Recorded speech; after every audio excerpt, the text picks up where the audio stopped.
आप लोग एक ही गांव के हैं? अच्छा, तो आपके घर को भी जला दिया? हाँ जला दिया। घर में छोटो बच्चा लिया, दूटा बच्चा छोटे छोटे बच्चा लिया। घर में है और आग धरा लिया, दिया आग में फैल दिया। आग में क्या फेंक दिया? का फैल दिया, दे तारदारी टानिया दे बाहर से बढ़े। क्या बोल रही है?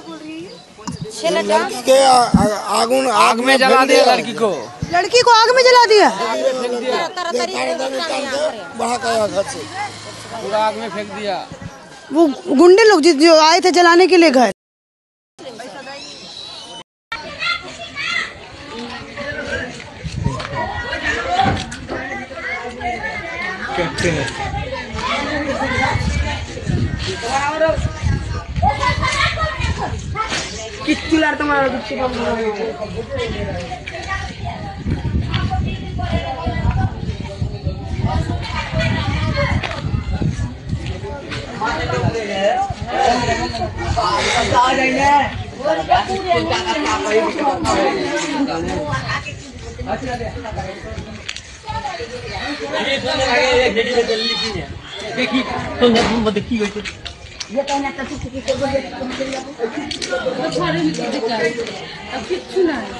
আমাদেরও কিছু নেই।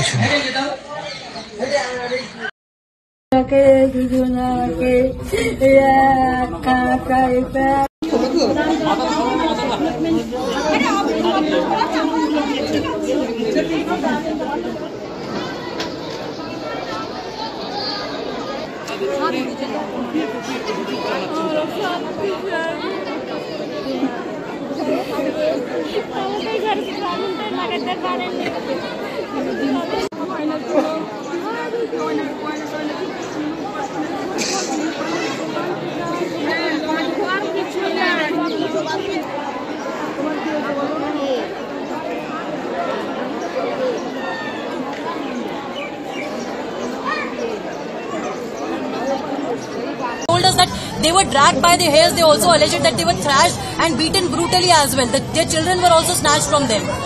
Yes, they told me that. They said they were intimidated. Miscreants came into their houses and they were physically assaulted. Abusive words were used. This is what they reported to me. Yes, I met the family members who are in this camp. I had a detailed discussion with them, listened to their grievances, understood their feelings. They also told me what they want. Certainly, further action, effective action, proactive action will be taken. ঠিক এরকমই ভয়ঙ্কর করুণ চিত্র হয়ে রয়েছে মালদার মুর্শিদাবাদের হিন্দুদের। শুধু হিন্দু হওয়া এই বাংলায় আজকে অপরাধ, আর সেই জন্য এই রকম করুণ চিত্র উঠে আসছে।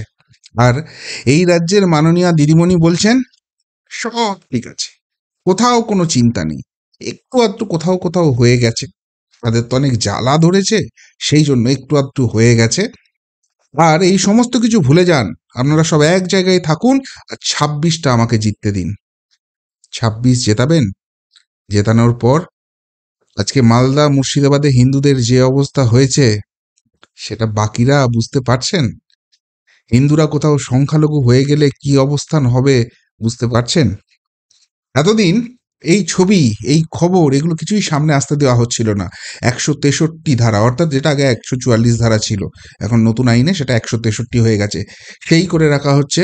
এই অঞ্চলের ইন্টারনেট অফ করে রাখা হচ্ছে। তা সত্ত্বেও আমরা বিভিন্ন সোর্স থেকে পাচ্ছিলাম, কিন্তু যেহেতু এই রাজ্যের পুলিশ বলেছিল এইসব খবর সামনে আনবেন না, এখন পরিস্থিতিকে শান্ত হতে দিন, আমরাও দায়িত্বশীল নাগরিকের মতো সেগুলো চেপে রেখেছিলাম, সামনে আনিনি। উত্তেজনা বাড়ুক আমরাও চাইনি, সবাই শান্তিপূর্ণ সহাবস্থান করুক আমরাও চাই।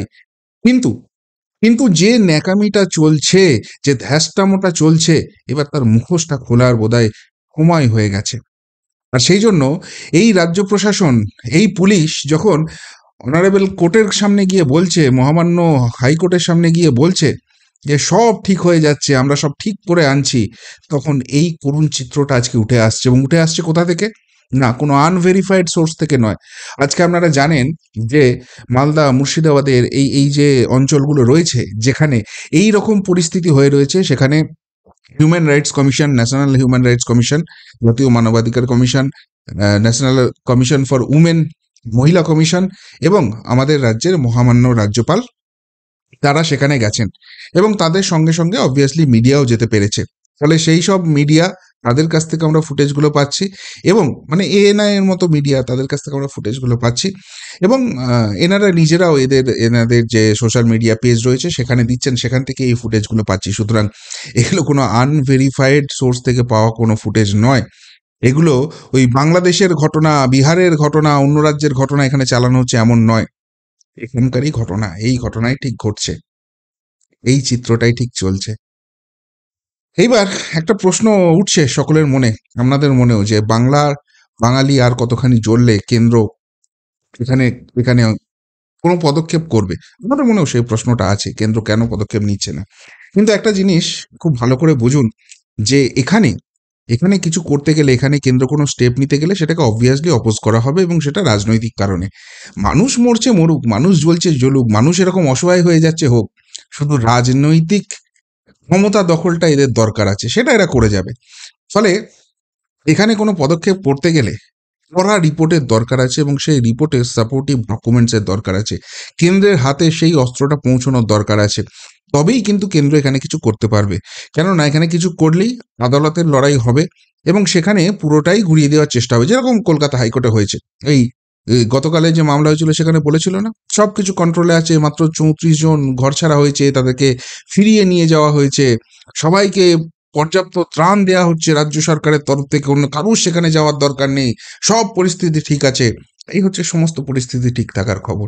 আর সেখানে রাজ্যপাল গেলেন এবং যাওয়ার পর সাংবাদিকদের প্রশ্নের উত্তরে প্রথমে পরিষ্কারভাবে জানিয়ে দিলেন যে হ্যাঁ, যারা আক্রান্ত তাদের সঙ্গে আমার কথা হয়েছে, তারা বলেছেন এক শ্রেণীর একটা বিশেষ সম্প্রদায়ের মানুষ, আমি ইচ্ছা করে সেই জায়গাটা মিউট করে দিয়েছি, আবারও বলছি, কোনো কমিউনাল দাঙ্গায় লাগুক এখানে, আমি সেটা চাই না, যথেষ্ট দায়িত্বশীল নাগরিকের মতো করছি, কোনো জাতিগোষ্ঠীর দিকে আক্রমণ চাক আমি চাই না, সেই জন্য মিউট করে দিয়েছি। কিন্তু একটা বিশেষ জাতিগোষ্ঠীর লোক সেখানে এসেছিলেন, এবং আসার পর আগুন লাগিয়েছেন, ফিজিক্যালি অ্যাসল্ট করেছেন, অশ্লীল শব্দ ব্যবহার করেছেন, সমস্ত লুটপাট করেছেন, এবং তারপরও মানুষরা আজকে এরকম ঘরছাড়া হয়ে এই জায়গায় রয়েছে, সমস্ত কিছু তিনি পেয়েছেন। এবং তার সঙ্গে সঙ্গে তিনি এটাও বলেছেন যে এখানকার মানুষ কি চান। রাজ্য সরকার বলছে না যে কোথাও কোনো কেন্দ্রীয় বাহিনীর দরকার নেই, সব ঠিক আছে, সব আন্ডার কন্ট্রোল আছে, পুলিশই গিয়ে সুন্দরভাবে সব ব্যবস্থা করে দিচ্ছে, না, সেখানকার মানুষ এখনো চাইছেন কেন্দ্রীয় বাহিনী থাকুক, এবং সেখানকার মানুষ এইটুকুনি বুঝতে পারছে যে কেন্দ্রীয় বাহিনী একবার এখান থেকে চলে গেলে রাজ্য পুলিশকে ফোন করলে তারা আসছে না, সেই অভিযোগ আগেই উঠেছিল, আবারও তাদের উপর সেই আক্রমণ নেমে আসবে। এখন প্রাণটুকু বেঁচে আছে, সর্বস্ব গেছে কিন্তু প্রাণটুকু বেঁচে আছে, সেইটুকুনিও থাকবে না, সেই কথাও তারা মহামান্য রাজ্যপালকে জানিয়েছেন। এবং রাজ্যপাল বলছেন যে এটার জন্য যা যা প্রোঅ্যাক্টিভ মেজার নেওয়ার, কঠিন পদক্ষেপ নেওয়ার, সেগুলো সব কিছু নেওয়া হবে। এইবার একটা প্রশ্ন আপনাদের মনে অবশ্যই ঘুরছে যে আজকে রাজ্যপালও গেলেন কেন। অনেকেই সকাল থেকে দেখছি আমাকে হোয়াটসঅ্যাপ করছেন যে অবশেষে রাজ্যপালের ঘুম ভেঙেছে। দেখুন, একটা কথা আপনাদের মাথায় রাখতে হবে, সেটা কতখানি নৈতিক কতখানি অনৈতিক পরের প্রশ্ন, সেটা হচ্ছে কেন্দ্রের গ্রিন সিগন্যাল না পেলে এই রাজভবন, এই রাজ্যপাল মুভ করবে না। এটা যেন অলিখিত ব্যাপার একটা। এবার এটা বললে কাউকে হয়তো অসম্মান করা হয়, কিন্তু যাকে খুশি জিজ্ঞাসা করুন সকলেই একই কথা বলবে। এবার আগেই আপনাদের বলেছিলাম যে এই রাজ্যপাল আপৎকালীন ভিত্তিতে দিল্লিতে ডেকে পাঠানো হয়েছিল, এবং স্বরাষ্ট্রমন্ত্রীর সঙ্গে তিনি দীর্ঘ বৈঠক করেন, একটা মাত্র রাত সেখানে ছিলেন, এবং পরের দিন সকালেই এখানে চলে আসেন। তারপরের ঘটনা প্রবাহ দেখুন, তিনি এখানে আসার সাথে সাথেই সুকান্ত মজুমদার, যিনি কেন্দ্রীয় প্রতিমন্ত্রী প্লাস যিনি এই রাজ্যের বিজেপির সভাপতি, তিনি কিন্তু ওই যারা আক্রান্ত সেই পরিবারগুলোকে নিয়ে রাজভবনে চলে যান, তাদের সঙ্গে কথা বলেন, এবং রাজ্যপাল তাদের সঙ্গে কথা বলার পর সিদ্ধান্ত নেন তিনি এখানে আসবেন, এবং আজকে আসার পর তিনি এই কথাটা বলে দিলেন। অর্থাৎ রাজ্যপাল এবার এখান থেকে একটা রিপোর্ট পাঠাবেন। একদিকে তো এনএইচআরসি রিপোর্টটা জমা পড়বেই, এনডব্লিউসি রিপোর্টটা জমা পড়বেই, এবং সেই জায়গা থেকে রাজ্যপালের রিপোর্টটাও জমা পড়বে, এবং সেই রাজ্যপালের রিপোর্টে এই যদি ফুটেজ থাকে, এই যদি সার্বিক অবস্থা থাকে, তার মানে কড়া কিছু যাচ্ছে এইটুকুনি নিশ্চিত। এবং সেই জায়গাটাই কেন্দ্র চাইছে যে এখানে এবার অ্যাকশন নেওয়ার সময় এসে গেছে, কিন্তু অ্যাকশন নিতে গেলেই সেটাকে আটকানো হবে আইনি পথে। তাই প্রত্যেকটা আইনি পদক্ষেপ যেন সুষ্ঠুভাবে থাকে, আইনের চোখে প্রত্যেকটা পয়েন্ট যেন ভ্যালিড থাকে, সেটার জন্যই কিন্তু পরপর সিনারিওগুলো হচ্ছে। যে কোথাও রাজনৈতিক প্রতিহিংসার জায়গা কেউ তুলতে পারবেন না। দেখুন, এইসব ফুটেজ দেখার পর কেউই রাজনৈতিক প্রতিহিংসার কথা বলবেন না। হ্যাঁ, রাজনৈতিক প্রতিহিংসা হয়েছে, যাদের উপর আক্রমণ হয়েছে তাদের উপর রাজনৈতিক প্রতিহিংসা হয়েছে। তাদেরকে এবার সঠিকভাবে রাখার জন্য যে স্টেপটা হবে সেটা রাজনৈতিক প্রতিহিংসা নয়। কিন্তু যখনই সেই স্টেপটা করতে যাওয়া হবে, এই রাজ্যের যারা আছে রাজনৈতিক ক্ষমতার শীর্ষে, যাদের ক্ষমতাটা এইসব হলে চলে যাওয়ার ভয় আছে, তারা এটাকে রাজনৈতিক প্রতিহিংসা বলবে এবং আইনি মারপ্যাচে এটাকে আটকাবার চেষ্টা করবে। সেটা যাতে আর কিছুতেই না করতে পারে, সেই জন্যই কিন্তু এত তামঝাম, এত ব্যবস্থা। নাহলে একই দিনে একসঙ্গে এই তিনটে জায়গা থেকে যেত না যেখান থেকে এই রিপোর্টগুলো আসতে পারে। জানি না শেষ পর্যন্ত সেই রিপোর্টে কি থাকবে, কিন্তু মহামান্য রাজ্যপাল যে কথাটা লাস্টে বললেন যে এটার জন্য যা যা করার সেটা করা হবে এবং যা যা রিপোর্টে যাওয়ার কথা হবে সেটা তিনি বলে দিলেন, সেই জায়গা থেকেই আশাটা কিন্তু বাড়ছে।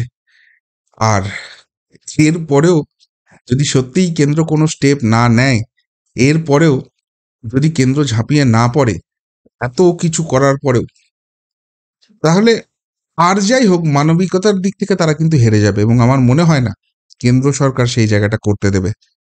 তবে সত্যি কথা বলছি যে এতদিন যে ফুটেজগুলো আসছিল দেখছিলাম, কষ্ট হচ্ছিল, কিন্তু আজকে ঘটনার এতদিন পরেও যখন এনএইচআরসি যাচ্ছে, যেখানে ঘিরে দেওয়া হচ্ছে তিরপল দিয়ে যাতে কেউ না দেখতে পায়, তাদের সঙ্গে কথা বলতে পারে, এই যে জিনিসটা চলছে না, এই যে নচ্ছারগিরিটা চলছে নিজেদের পিঠ বাঁচাবার জন্য, এই সাধারণ মানুষগুলো, এই গরিব মানুষগুলো, এইভাবে যারা সব কিছু খুইয়েছে তাদেরকেও বলির পাঁঠা করে দেওয়া হচ্ছে, এই জায়গাটা দেখে চোখে জল রাখা যাচ্ছে না।